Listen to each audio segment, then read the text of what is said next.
I've seen both kinds, some older generation always complaining that the younger generation not showing enough interest or not engaged as they should be, not responsible enough, not judicious enough, whatever. In this, some may be a genuine case of responsible action or irresponsible action. Right.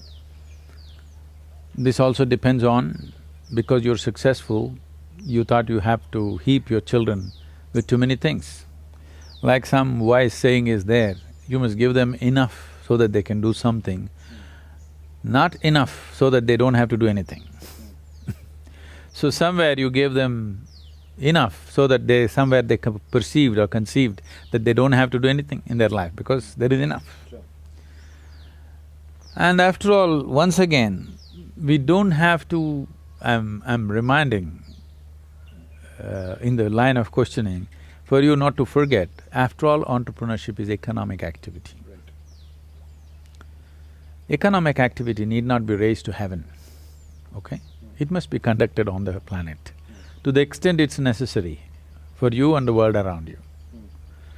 So that is why I said, no entrepreneur should become unipolar. They think the only way they can be successful is by being unipolar. No, by being multipolar, they will become far more capable than being unipolar.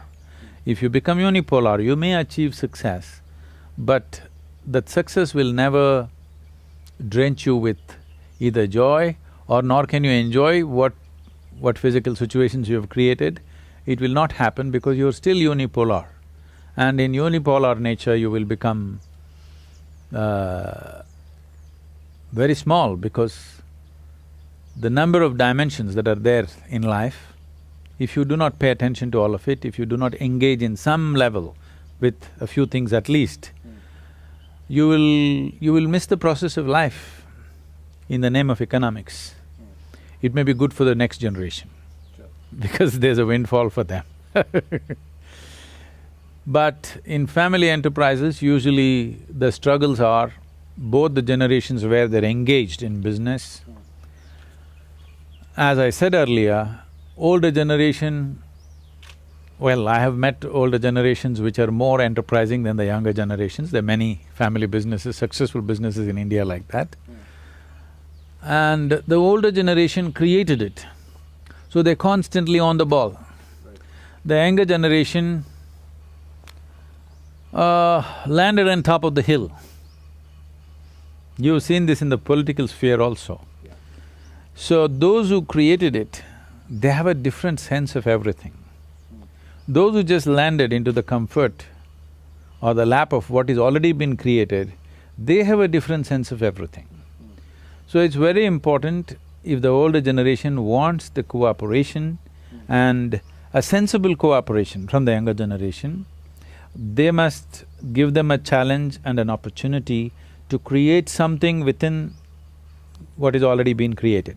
Right. There is always a risk they may fail, but there was always a risk that you could fail when you started. Sure.